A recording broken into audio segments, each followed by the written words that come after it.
इस breaking news చూస్తున్నాం Hyderabad RTC cross road దగ్గర హై టెన్షన్ వాతావరణం నెలకొంది. బస్ భవన్ లోకి వెళ్లేందుకు ప్రయత్నించిన బీఆర్ఎస్ శ్రేణులను పోలీసులు అడ్డుకున్నారు.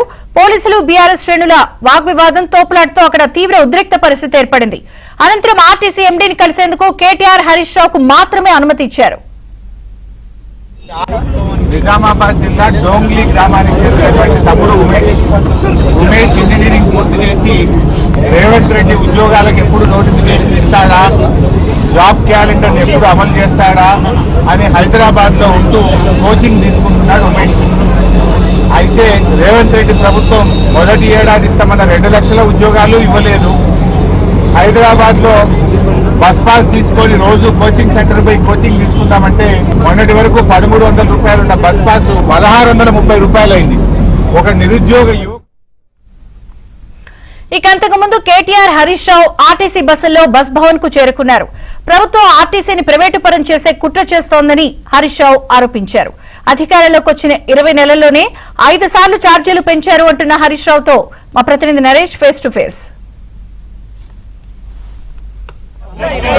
పెంచిన ఆర్టీసీ ఛార్జీలు తగ్గించాలంటూ బీఆర్ఎస్ పార్టీ వినూత నిరసనకు పిలుపునిచ్చింది. ఇందులో భాగంగా బీఆర్ఎస్ వర్కింగ్ ప్రెసిడెంట్ కేటీఆర్, అదేవిధంగా కీలక నాయకుడు మాజీ మంత్రి హరీష్ రావు మెహదీపట్నం నుంచి బస్ భవన్ వరకు ఆర్టీసీ బస్సులో ప్రయాణిస్తున్నారు. ఆయనతో అదేవిధంగా ఆర్టీసీ ఛార్జీలు వెంటనే తగ్గించాలంటూ కూడా బీఆర్ఎస్ పార్టీ డిమాండ్ చేస్తుంది.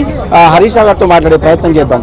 మొత్తానికి హరీష్ రావు ప్రయాణికులతో కూడా మాట్లాడుతున్నారు, వివరాలు తెలుసుకున్నారు. మెహదీపట్నం నుంచి బస్ భవన్ వరకు వెళ్తున్నారు. ఆయన పక్కనే ఉన్న ప్రయాణికులతో కూడా విద్యార్థులతో మాట్లాడే ప్రయత్నం చేస్తారు. ప్రతి నెల ఇంతకుముందు బస్ ఛార్జ్ ఎంత ఉండేది, పాస్ మీద ప్రతి నెల నెలవారీ ఎంత ఎక్కువ అమౌంట్ అవుతుంది అనే విషయాన్ని కూడా ఆయన స్వయంగా తెలుసుకున్నారు. అదేవిధంగా ఆర్టీసీని రేవంత్ రెడ్డి ప్రభుత్వం ప్రైవేటీకరణ చేసే ప్రయత్నాలు చేస్తుందని కూడా హరీష్ రావు ఆరోపించారు. అదేవిధంగా ప్రధానంగా మీ వినూత్న కారణం ఏం చెప్తారు? ఇప్పుడు తమ్ముడు ఇక్కడ జహీరాబాద్ నియోజకవర్గం సంజీవ్ అనేటువంటి నిరుద్యోగ యువకుడు వెనుక ఉన్నాడు. ఇంతకుముందు ఆయన బస్ పాస్ 1200 రూపాయలు ఉండేది. 1200 బస్ ఛార్జ్ ఇప్పుడు 1900 రూపాయలు అయింది. అంటే ఆ యువకుడి మీద 700 రూపాయలు భారం వేశారు. అంటే మహిళలకేమో ఫ్రీ అన్నావు, మగవాళ్ళకేమో బస్ ఛార్జీలు డబుల్ చేశావు. ఇప్పుడే నేను టికెట్ కొన్నాను.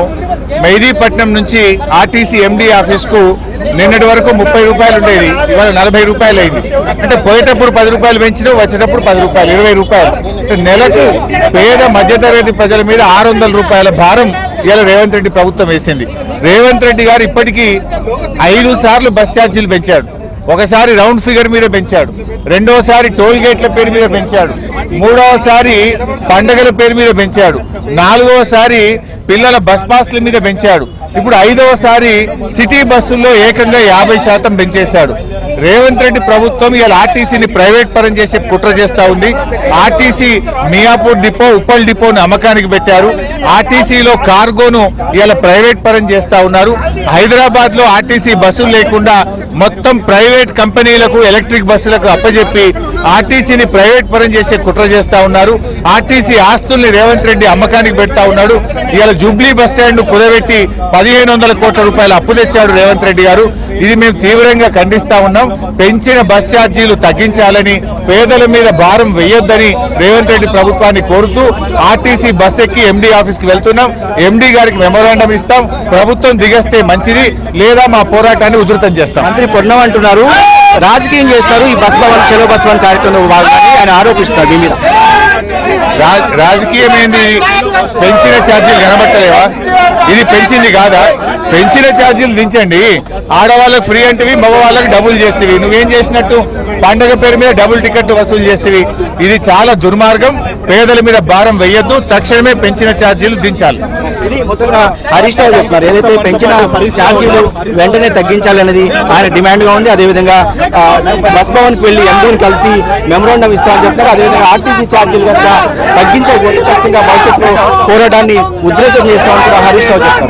ప్రశాంత్ హైదరాబాద్. Thank you Naresh. ఇక కాంగ్రెస్ ప్రభుత్వం ఆర్టీసీ కార్మికులకు అన్యాయం చేస్తోందని కేటీఆర్ మండిపడ్డారు.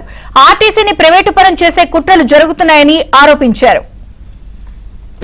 ఆర్టీసీ ఎండీ గారికి కలిసి రిప్రజెంటేషన్ ఇచ్చి మేము అడగబోతాం, మీరు ప్రజల నడ్డి పెరగొట్టున్నారు, ఏం అవసరం వచ్చింది? ఈ బస్ కాదు, మన ఫ్రీ బస్సులు పెంచండి, మహిళలకు సీట్లు దొరికేటట్టు చేయండి, ఏసీ బస్సులకు విస్తరించండి, బస్సుల సంఖ్య పెంచండి, మేము దాన్ని వ్యతిరేకించండి. అట్ ద సేమ్ టైం ప్రజా రవాణా ప్రపంచవ్యాప్తంగా నష్టాలు ఎక్కడైనా సరే ప్రభుత్వమే ఆ నష్టాలు భరాయించాలి. ప్రజల మీద తోసేసి తప్పించుకుంటా ఉంటే కుదరదు. ప్రజా రవాణా అనేది సామాజిక బాధ్యత. కేసీఆర్ 1500 కోట్లు ఇచ్చి ఆర్టీసీ నష్టాలు వస్తే భరించారు. మీరు కూడా అదే ఆలోచన చేయాలి తప్ప ప్రజలను నన్ను వేరు కొట్టేటట్టు ఆలోచన చేస్తే మాత్రం దీన్ని వ్యతిరేకిస్తాం. ఇంకే వాళ్ళ మీద చేసినాం, తప్పకుండా ప్రభుత్వం దిగొస్తుందని ఆశిస్తున్నాం. ఎవరు రాజకీయం చేస్తున్నారో ప్రజలకు బాగా తెలుసు. ఎవరి కోసం పిల్లలు పెట్టారు, ఎందుకోసం పిల్లల్ని ఇబ్బంది పెడుతున్నారు, ఎందుకోసం కుటుంబాలను నడ్డి విరిచే ప్రయత్నం చేస్తున్నారు. మహిళలకు ఫ్రీ బస్సు కుడి చేతితో ఇచ్చినట్టు వాళ్ళు ఎడం చేతితో పురుషుడికి డబుల్ రేటు, ఇంట్లో ఉండే పిల్లలకు 25-30% మరి ఇంకా రేట్లు పెరుగుతుంది. దీనివల్ల కుటుంబానికి లాభమా నష్టమా ప్రభుత్వం ఆలోచించాలి, ప్రజలు ఆలోచించాలి. వాళ్ళు మహిళలే అడుగుతున్నారు. కార్గో సేవలు ఉన్నదాకా కేసీఆర్ గారి ప్రభుత్వం ఉన్నప్పుడు 100 కోట్లు సంవత్సరానికి వచ్చేది ఆర్టీసీ. అలాంటి ప్రైవేట్ పని చేసి నెలకు 3 కోట్లు కంటే 3 మందికి ప్రైవేట్లో కట్టబెట్టినారు. ఎవరికి లాభం అయింది? బస్సు డిపో అమ్ముతున్నారు. అట్లాగే ఇవాళ ఆర్టీసీని ప్రైవేట్ పరం చేసే ప్రయత్నం చేస్తున్నారు. ఆర్టీసీ కార్మికులు కేసీఆర్ గారు ఆర్టీసీ కార్మికులను ప్రభుత్వ ఉద్యోగులుగా